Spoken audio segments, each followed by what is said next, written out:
fala sério, você não consegue parar de pensar no futuro. Digo, no futuro do planeta mesmo.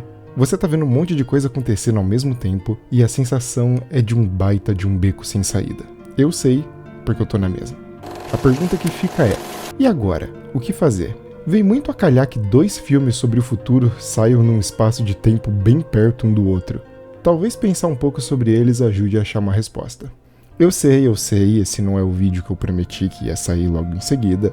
O vídeo de tier list tá sendo editado, ele tá ficando bem legal, acontece que ele é bem longo. E eu precisava fazer esse vídeo aqui mais rápido pra eu não perder o timing do lançamento dos filmes e da situação do planeta num geral, porque eu senti que era o tipo de coisa que eu ia me sentir muito bem falando sobre. Então vem comigo.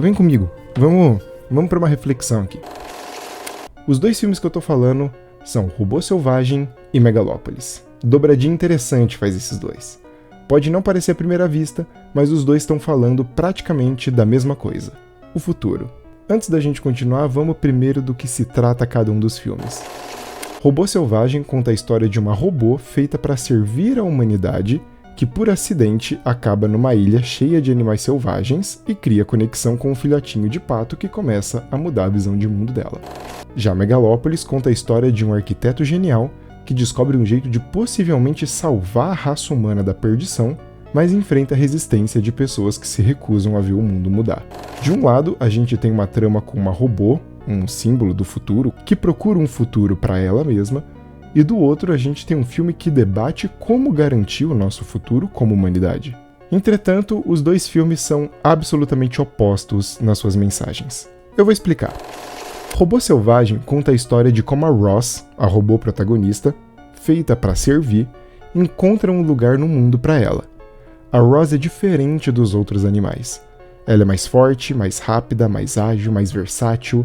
Ela tem força absurda, infinitos dados e infinitos recursos.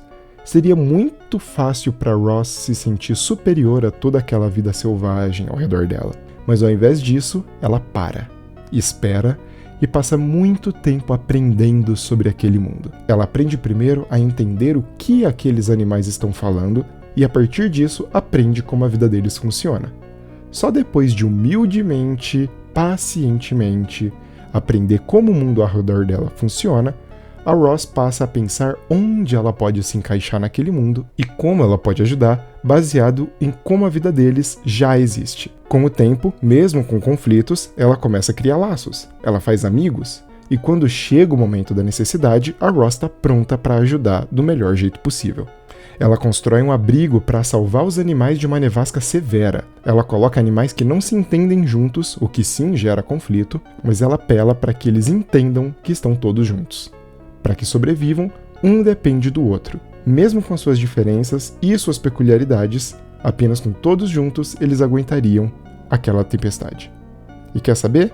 Eles aguentam. E assim, a Ross encontra o lugar dela, uma peça de máquina do futuro, foi capaz de se integrar à natureza, à comunidade e assim encontrar sua própria paz. Em Megalópolis, a gente não tem a Ross, a gente tem César, o nosso protagonista. E assim como a Ross, ele é diferente do resto das pessoas. Ele é um gênio. Ele sozinho descobriu um novo elemento que pode ser a chave para um futuro melhor para a humanidade. Entretanto, em Megalópolis, a gente não vê as pessoas que habitam aquela cidade. A gente sabe que a cidade está em crise, que as pessoas sofrem, mas quem acompanhamos é o César, que está quase todas as vezes no topo da sua torre, olhando a cidade de cima e pensando em como criar uma nova cidade na qual tudo seria melhor, e ao mesmo tempo ele luta contra as pessoas que querem impedir ele de realizar isso. Principalmente o prefeito da cidade, que fala que o César sonha demais e de que as pessoas precisam de uma solução agora, imediata, e não esperar pelo futuro perfeito que o César sonha. O que, se você parar pra pensar, faz bastante sentido. Mas o César não liga.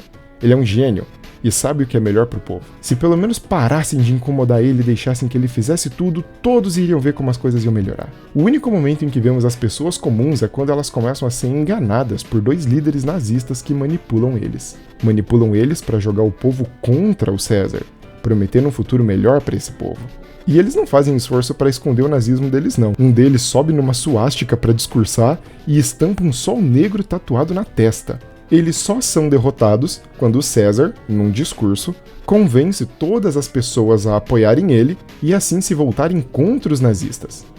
Mas peraí, se você pensar bem, o César faz exatamente a mesma coisa que os outros caras estavam fazendo. Olha, diferente de Robô Selvagem, a gente nunca conhece as particularidades daquele povo, o que causa aquela crise que eles estão vivendo. No final, a mensagem que fica é que tudo bem ser manipulado, contanto que seja pela pessoa certa. Ele manipulou essas pessoas prometendo um futuro melhor. Exatamente a mesma coisa que os dois nazistas fizeram. A diferença é que o César não carrega nenhum símbolo controverso com ele. Sabe aquele papinho de concordam com tudo que eu falo, só não gostam da palavra?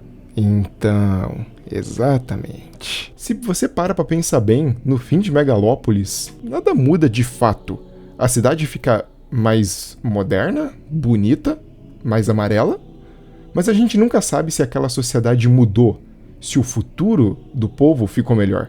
Afinal de contas, o grande gênio mudou tudo e é isso que importa no fim das contas. Então vamos botar na ponta do lápis. A Roz e o César são poderosos e podem mudar o futuro daquelas pessoas, mas o César faz isso de cima para baixo. Do alto da sua torre, ele julga sozinho o que é melhor para todo o resto. Do alto da torre, ele mal consegue ver a gente. E a Roz faz isso de baixo para cima, entendendo primeiro a vida de cada um e só aí se tornando parte deles. Com o César, a gente não tem certeza de um bom futuro. Com a Roz, a gente também não tem certeza.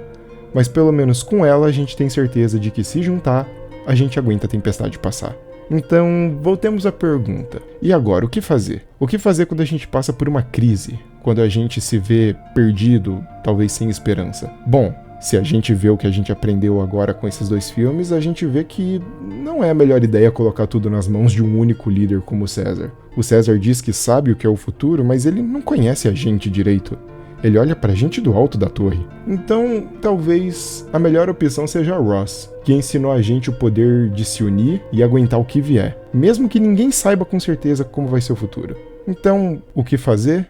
Quando você tá perdido, sem esperança e com medo do futuro, se una, cuide de você, cuide dos seus, cuide de quem cuida de você. Se todo mundo se unir, a gente pode não ter certeza absoluta de como vai ser o futuro, mas a gente tem certeza que pelo menos a gente aguenta a tempestade passar. E em caso de emergência, a gente faz mais estrago todo mundo junto. Aí, Nazi!